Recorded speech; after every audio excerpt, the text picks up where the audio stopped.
Welcome back, gang. It's Deltia from DeltiasGaming.com, and we're back with picking the right weapon in Destiny 2.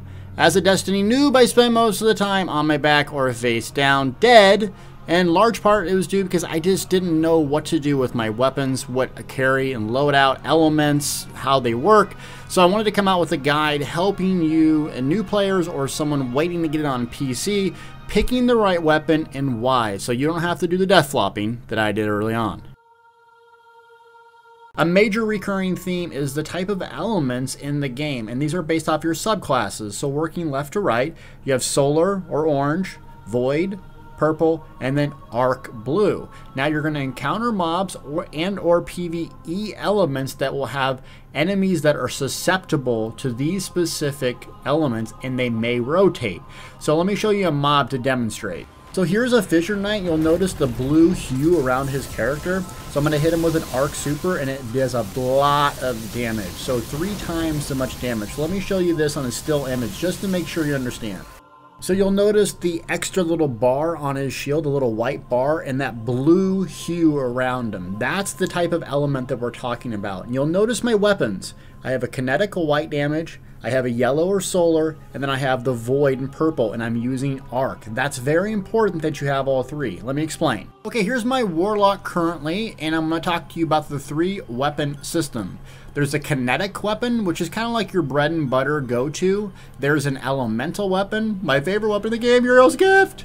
And then there's going to be a power. So let's go over all of them. So your kinetic weapon is kind of like your bread and butter. It doesn't do elemental damage, so that means that if targets are not shielded, it's probably going to be your best bet for doing damage, though that can or cannot be the case in PvP. So PvE, leveling around, screwing around, this is really good, your standard. So I have the Mida Malso tool. The reason I use this is I like to have a good balance between range. There was a time where I didn't have scout rifle in my inventory at all, and I was completely out of my element in certain night strikes and challenges. If you don't know how to get the Mida, basically you go to Earth. After you finish the main story, there's going to be a quest right here. It's going to be a blue one. You'll notice it's not one of these, it's not red, it'll be blue. So what you're going to have to do is a couple different things, get headshots and so forth. Continue to do the quest line. You'll get the Mida Mini tool, which is a good elemental, and then you'll also get the exotic or yellow. I'll have more information on exotics later. So in summary, this is a really good standard weapon to use, both PvE, PvP. Scout rifle, I really strongly believe having a balance between range and up close. The second weapon is auto rifle. So you'll notice a couple things. It's solar damage, orange, right? And you'll notice that my spec, I'm playing an arc. So I have 2 out of the 3 elements covered right here. This is going to be our primary weapon for taking down shields, and I really just like it in detail. It doesn't do as much damage as my Mida, but I love the speed of it. It's really good if you can't aim very well, so I really like sticking with this most of the time.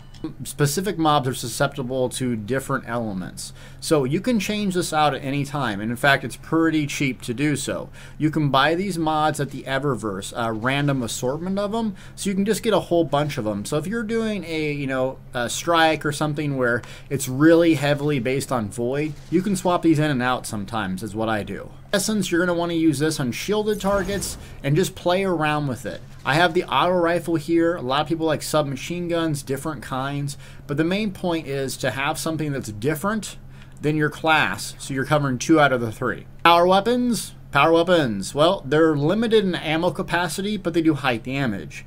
So a couple things to know. I like in PvE a grenade launcher or a rocket launcher because it has a high burst potential. You'll notice this one has 5. I have the Prospector and another character, which is a really good exotic. It allows me to basically save up the ammo throughout like the strike or something like that, Nightfall, and then when the boss is about to die, boom, we can burn him and pop our supers. So think of this as like it's a limited bit of ammo, but you're going to want to save it for like boss burns, and that just comes with time. You'll notice it's void. Okay, so I have all 3 things covered. I have void damage, I have solar, and I have arc, and I would primarily use my melee or grenades or my super. So that's going to cover all three elements. No matter what I encounter on these strikes, I will be prepared. It took me a while to learn that. Now we're talking PvP specifically. The grenade launcher didn't do so well. What does really, really well for me is a sword, because it's almost like a one-shot, one-kill, plus there's no like AoE damage. So I really like the sword, or the shotguns are really good. I haven't experimented with a fusion or a sniper rifle just because I'm not very good at aiming. So the sword is something that I carry with me specifically for PvP. I keep Uriel's gift, and though I can change out the Mida multi-tool for something that has a little more burst, like a sidearm. So that's something you really want to be aware of, is context matters in this game, and keeping extra things with you will make a big difference.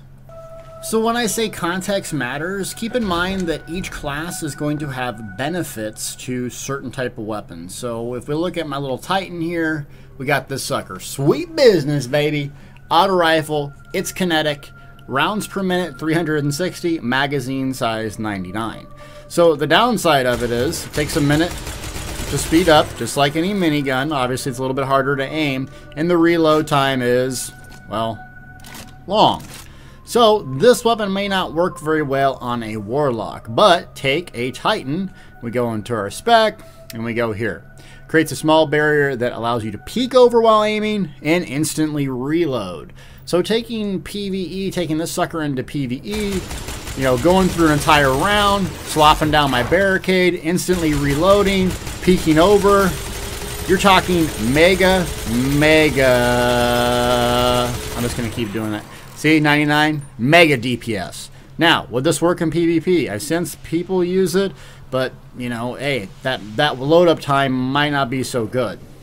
So keep in mind, your class is going to have specific benefits to different type of weapons. Here's a prospector, the grenade launcher I was talking about earlier. So if we get on the old hunter here, sidearms and hand cannons are really, really powerful because they have some exotics that benefit. Increased sidearm ready and reload speed. I have a couple other ones here. Increased hand cannon ready speed and initial accuracy.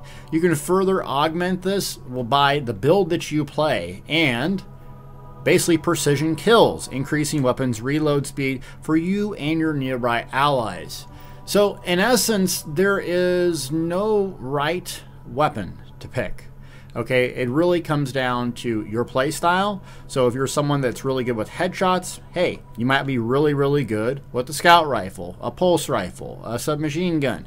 If you're like me and love to just sit there and mash the trigger down, auto rifle is really, really good. And then PvE, PvP, I would definitely carry a couple loadouts once you become more familiar with the game, because I kind of just took in whatever I had and I got decimated. And as soon as I started speccing my character, taking it a little bit more serious, my performance went up drastically.